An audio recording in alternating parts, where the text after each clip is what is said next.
উপদেষ্টা পরিষদকে নিয়ে হঠাৎ করে আলোচনা এবং সমালোচনা শুরু হয়ে গিয়েছে। বিশেষ করে বাংলাদেশের তরুণ সমাজ, বর্তমান প্রজন্মের শিক্ষার্থী যারা জুলাই বিপ্লবে শহীদ হয়েছে, জুলাই বিপ্লব পরবর্তী সময়ে বাংলাদেশকে নতুন বাংলাদেশ হিসেবে দেখতে চাচ্ছে, তাদের চিন্তা চেতনা হচ্ছে যে এই উপদেষ্টা পরিষদ হবে জুলাই বিপ্লবের চেতনা ধারণ করে। কিন্তু জুলাই বিপ্লব হয়ে গিয়েছে 3 মাস। আসলে আমরা কতটুকু বিপ্লবের চেতনা ধারণ করতে পেরেছি, বা বাংলাদেশের অন্তর্বর্তীকালীন সরকার কিংবা এই দেশের রাজনৈতিক মহলের বিভিন্ন কর্মী নেতা আমরা কতটুকুই এই বিপ্লবের প্রতি সম্মান রেখে আমাদেরকে সংস্কার করছি। যদি আমরা একটু আত্মসমালোচনা করি তাহলে দেখবেন যে আমরা কেনই জানি সেই বিপ্লবের চেতনা থেকে ধীরে ধীরে দূরে সরে যাচ্ছি, এবং সেটা একজনের জন্য নয়, সবাই মিলেই চলে যাচ্ছি। যে যার স্বার্থ নিয়ে ব্যস্ত আছি, যে যার পদ পদবি নিয়ে ব্যস্ত আছি, যে যার নিয়োগ নিয়ে ব্যস্ত আছি, যে যার মতো করে সংসার পরিচালনায় ব্যস্ত আছি। কিন্তু আমরা আর সেই বিপ্লবে শহীদ হওয়া মানুষদের চেতনার কাছেও নাই, এবং কাছে না শুধু, তাদের ধারে কাছেও আমরা এখন আর নেই। এর কারণ হচ্ছে আমাদের এই সমাজটাই মূলত এরকম যে আপনি কিছু করবেন, সেটা আপনি করার পরে আপনাকে কেউ স্মরণও করবে না, আপনার প্রতি কেউ কৃতজ্ঞতাও জানাবে না। আপনি করবেন, করার পরে আপনিই যেন বিপদে পড়বেন। এর নাম হচ্ছে বাংলাদেশ। আমি সামগ্রিকভাবে এই কথাগুলো কেন বলছি, বাংলাদেশে আমি দীর্ঘদিন পর্যন্ত বিভিন্ন মুভমেন্ট দেখেছি। সব মুভমেন্টগুলোর পরে মুভমেন্ট পরবর্তী চেতনা সেটা আর থাকে না। কারণ হচ্ছে যখন মুভমেন্ট চলে তখন যারা এই মুভমেন্টগুলোতে সম্পৃক্ত হয় তাদের ম্যাক্সিমাম মানুষের মধ্যে এই মুভমেন্টের চেতনার বাহিরের মানুষগুলো ঢুকে মুভমেন্টের চেতনাকে নষ্ট করে। কিন্তু তারা সাময়িক সময়ের জন্য মুভমেন্টকে সমর্থন করে, এজন্যই করে যাতে করে তাদের স্বার্থ উদ্ধার হয়, পরবর্তীতে তারা কাজে লাগাতে পারে। তো এক বাক্যে আপনি বলতে পারেন যে আমি একটা মুভমেন্টের কর্ণধার, আমার পিছনে আপনিও আসবেন, কিন্তু আপনার উদ্দেশ্য আর আমার উদ্দেশ্য সেম না।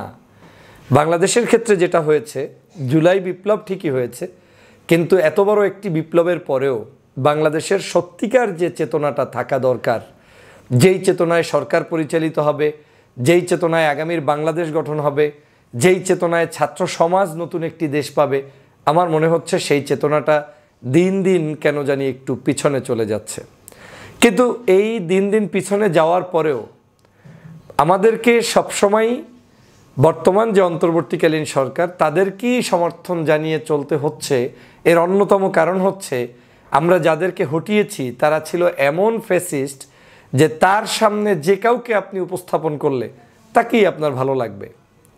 এটা অবশ্যই আমি বলতে বাধ্য হচ্ছি যে আমাদের শেখ হাসিনা যখন এখান থেকে পালিয়ে গিয়েছে তখন শেখ হাসিনার অ্যাবসেন্সে ডক্টর মোহাম্মদ ইউনূস সাহেবের বিকল্প মোটেও কেউ ছিল না, এবং সেনাবাহিনী আমাদেরকে যতটুকু সহযোগিতা করেছে তাদের এই সহযোগিতাটাকে অস্বীকার করেও আমরা এগিয়ে যেতে পারতাম না। কিন্তু উচিত ছিল আমাদের এই বাংলাদেশের যাদেরকে আমরা জুলাই বিপ্লব পরবর্তী সময়ে সরকারে বসিয়েছি তাদের ধারণা রাখা যে আসলে আমরা যারা বসেছি আমরা জুলাইয়ের চেতনার আলোকে দেশটাকে সাজাতে পারছি কিনা। আমি ব্যক্তিগত আক্রোশমূলক কারো বিরুদ্ধে কোনো সময় কথা বলতে পছন্দ করি না, অ্যাকসেপ্ট আওয়ামী লীগ, শেখ হাসিনা। কারণ আমার গোলটা ছিল এরকম যে শত্রু থাকবে একজন, মিত্র থাকবে শত শত, হাজার হাজার, কোটি কোটি, যাদেরকে নিয়ে আমরা দেশকে এগিয়ে নিয়ে যেতে পারবো। কিন্তু কিছু কিছু বিষয় যখন একান্তই না বলে আর পারা যায় না, তখন না বললে সেটা সমাজে এক ধরনের মিথ্যা কিংবা ভুল কিংবা অসৎ মানুষদের তৎপরতা বেড়ে যাবে। সে কারণে মাঝে মাঝে কিছু কথা বলতেই হচ্ছে। আপনারা জানেন বর্তমান অন্তর্বর্তীকালীন সরকার আমাদের সকলের প্রতিষ্ঠিত একটি সরকার। এই সরকার যে কোনো কাজ করবে সেই কাজটা হতে হবে জনগণ এবং বিশেষ করে জুলাই বিপ্লবের সাথে সম্পৃক্ত ব্যক্তিদের চিন্তা চেতনার আদলে।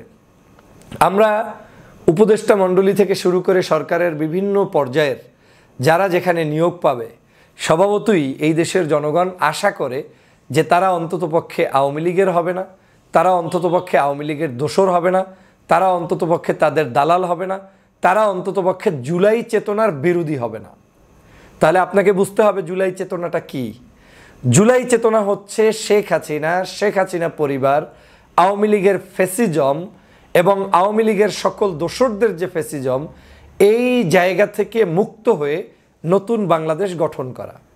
এবং সেই নতুন বাংলাদেশটা কেমন হবে, বৈষম্য বিরোধী যে আন্দোলন, এই নামটা থেকেই আপনি সেটা বুঝতে পারেন যে আমাদের এই বৈষম্য থাকতে পারবে না, বৈষম্যহীন একটি সোনার বাংলাদেশ হবে। কিন্তু সেই বৈষম্যহীনটা কার সাথে? অ্যাকসেপ্ট আওয়ামী লীগ বাদ রেখে, বিশেষ করে প্রশাসনের ক্ষেত্রে, অফিস আদালতের ক্ষেত্রে, পুলিশের ক্ষেত্রে, উপদেষ্টাদের ক্ষেত্রে, সমগ্র জায়গায় আপনাকে এমন কিছু চুজ করতে হবে যেই মানুষরা মূলত আওয়ামী লীগের হয়ে দালালি করবে না, শেখ হাসিনার হয়ে কাজ করবে না, আবার তারা দেশের জন্য লড়াই করবে। আদার দেন শেখ হাসিনা, সকল মানুষের জন্য তারা ফেয়ার, ফ্রি, সুন্দর মন মানসিকতা এবং সকল কিছুর ব্যবস্থাপনা তৈরি করবে।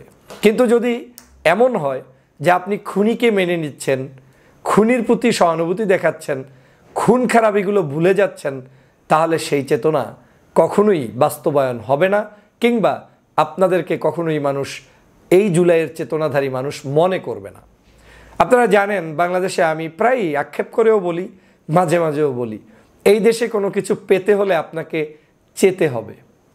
প্রত্যেকটা সময় আপনাকে মানুষের ধারে ধারে গিয়ে বলতে হবে, ভাই আমি এই পদটা চাই, আমাকে এই দায়িত্ব দিন, আমাকে দায়িত্ব না দিলে এই পদের যোগ্য আর কেউ না। মানে এক বাক্যে নিজেকে চরম মাত্রার একজন দালালে রূপান্তরিত করে তারপরে আপনাকে স্বমহিমায় প্রতিষ্ঠিত হতে হবে। তো এটাই হচ্ছে আসলে জুলাই বিপ্লবের চেতনার একটা বিরুদ্ধাচরণ। আপনি যদি মানুষ না চেনেন, যদি না বোঝেন যে কোন ব্যক্তির দিয়ে কি হবে, কিংবা কোন ব্যক্তি জুলাই চেতনার ধারী, কোন ব্যক্তি দেশপ্রেমিক, কোন ব্যক্তি সৎ, কোন ব্যক্তি সকল মানুষকে নিয়ে উদ্ভস করতে পারবে, তাহলে আপনারা কেন তাদেরকে অ্যাপয়েন্টমেন্ট দেওয়ার জন্য বসে আছেন, কিংবা আপনারাই তো অ্যাপয়েন্টমেন্ট দেওয়ার তাহলে যোগ্যতা রাখেন না। এই দেশে সমস্যা হচ্ছে, এটা আপনারাই বলতে কোনো একজনকে বুঝাচ্ছি না, সমগ্র দেশটার সিস্টেমটা এমনভাবে দাঁড়িয়ে গিয়েছে যে এই দেশে কান্না না করলে আপনি কিছুই পাবেন না। দেখা যাচ্ছে আপনি অনেক বড় জুলাই বিপ্লবের ভূমিকা পালনকারী ব্যক্তি, আপনি দীর্ঘ 16 বছর পর্যন্ত যুদ্ধ করেছেন। আমি আমার উদাহরণ দিলাম, 6 বছরের অধিক তো এই দেশেই আসতে পারিনি। দেখবেন এমন এমন জায়গায় যাবেন, সভা সমাবেশ, সেমিনার কিংবা অফিসিয়াল অনুষ্ঠান, ভাবখানা কিছু কিছু মানুষ এমন নিবে যে তারা আপনাকে দেখলে চিনবেও না। তো চিনবে, কিন্তু না চেনার ভান ধরার কারণ কি? চেয়ারটা ছাড়তে চায় না। তাদের এই কৃতজ্ঞতা বোধ এই দেশের জনগণের মধ্যে নেই। আমি যেমন একজন সাধারণ ছোট্ট শিক্ষার্থীকেও যখন লাল ব্যাজ পরিহিত অবস্থায় দেখি, মাথার উপরে স্বাধীনতার বাংলার পতাকা দেখি, আমার কাছে মনে হয় জুলাই বিপ্লবের একজন যোদ্ধা। আমার তো সবার আগে তাকে সামনে ঠেলে দিয়ে তারপর পিছনে বসতে মনে চায়। আমি গতকালকেই একটা উদাহরণ দিয়ে বলছি যে আমি গতকালকের একটা অনুষ্ঠানে গিয়েছিলাম বৈষম্য বিরোধী আন্দোলনের। আমাকে সবাই টেনে সার্জিস ভাই এবং হাসনাত আবদুল্লাহ ভাইয়ের মাঝখানে বসিয়েও ছিলেন। 2-1 মিনিট আমি বসার পরে যখন বক্তব্য দেওয়ার পরে আবার কিন্তু আমি গিয়ে সামনে বসতে পারি, কিন্তু আমি এটা অনুভব করি না, প্রয়োজন বোধ করি না। আমি মনে করি আমার এখন পিছনে বসা উচিত, কারণ আমার ভাইদের, তরুণদের, যুবকদের সামনে দেওয়া উচিত। বারবার তো আমার সামনে বসার দরকার নেই। এটা আমার নিজের হৃদয়ের কথা বলছি, কারণ আমাকে যারা চেনে তারা তো আমি পিছনে থাকলেও চিনবে, সামনে থাকলেও চিনবে। কিন্তু আজকের আমাদের কি এই প্রমোটিকের মেন্টালিটি আমাদের সবার মধ্যে আছে? আমরা কি ভাইদেরকে একটু ঠেলে সামনে এগিয়ে নেওয়ার জন্য আমরা কি কেউ চেষ্টা করছি বা করি? বা তাদের ত্যাগগুলোর কথা আমরা কি স্মরণ করি? বা বাংলাদেশের বিভিন্ন রাজনৈতিক দলের বড় বড় নেতারা রয়েছেন, তারা না হয় আগামীতে আপনার দেশ গঠনে পার্লামেন্ট সহ বিভিন্ন জায়গায় যাবেন, কিন্তু অনেক মানুষ বিভিন্ন মতের রয়েছেন কিন্তু দেশ গঠনে এগিয়ে আসতে চায়। আমরা কি তাদের সন্ধান বা খোঁজ নিতে পেরেছি? নাই। যে কারণে আজকের এই বাংলাদেশে শিক্ষিত, সজ্জন, ভদ্র, ভালো, ন্যায়নিষ্ঠাবান, আদর্শ মানুষদেরকে আমরা কোনো জায়গায় পাচ্ছি না। যেই লাউ সেই কদু কেন জানি হয়ে যাচ্ছে। এবং এই যেই লাউ সেই কদু যদি হয়ে যায়, তাহলে আমাদের এই দেশের জন্য ভয়ানক পরিস্থিতি অপেক্ষা করছে। হয়তো আজকের সাময়িক সময়ের জন্য কেউ কিছু বলছে না বা করতে পারছে না, কিন্তু হঠাৎ করে দেখবেন আবার কোনো না কোনো কারণে এমন কিছু একটা দাঁড়িয়ে যাবে যখন আপনারা আর পিছনের ত্রুটিগুলোকে টেনে আনলেও সমাধান করতে পারবেন না। আমি সে কারণে কারো ব্যক্তি সমালোচনা না করে সামগ্রিকভাবে বলতে চাই, এই সরকারকে জুলাই বিপ্লবের চেতনা ধারণ করে এগিয়ে যেতে হবে। আমরা এই সরকারের বন্ধু, আমরা এই সরকারের শুভাকাঙ্ক্ষী, আমরা এই সরকারকে দীর্ঘমেয়াদে শেখ হাসিনার বিরুদ্ধে কর্মপদ্ধতি পরিকল্পনা নিয়ে এগিয়ে যেতে দেখতে চাই, যে তারা এই দেশে গণতন্ত্র প্রতিষ্ঠার দিকে যেমন লড়াই করবে, চালিয়ে যাবে তাদের প্রচেষ্টা, পাশাপাশি গত জুলাইতে যারা খুন হয়েছে, মৃত্যুবরণ করেছে, শহীদ হয়েছে, তাদের সকলের যারা যারা তাদেরকে শহীদ করেছে তাদেরকে বিচারের আওতায় আনবে। আওয়ামী লীগকে বাংলাদেশের রাজনীতি থেকে নিষিদ্ধ করার জন্য তারা অপরাধী, এই অপরাধ প্রমাণ করে সেটার জন্য যাবতীয় কর্মকাণ্ড তারা শুরু করবে। আমরা বিশ্বাস করি এই সরকার বাংলাদেশের জুলাই বিপ্লবের যে চেতনার বিরুদ্ধে কোনো কাজ করবে না। কেন আমাদেরকে বারবার ক্ষোভ ঝাড়তে হবে? কেন আমাদেরকে কোনো একজন উপদেষ্টা নিয়োগ দিলেই আমাদেরকে লেখালেখি করতে হবে, ফেসবুকে বলতে হবে অমুকে অমুক, অমুকে তমুক? কেন আপনারা বুঝেন না যে এই দেশের মধ্যে যে বিপ্লব সাধিত হয়েছে, এই বিপ্লবটা তো কারো ব্যক্তির জন্য হয়নি। এই বিপ্লবটা সাধিত হয়েছে সমগ্র বাংলার মানুষের মুক্তির জন্য।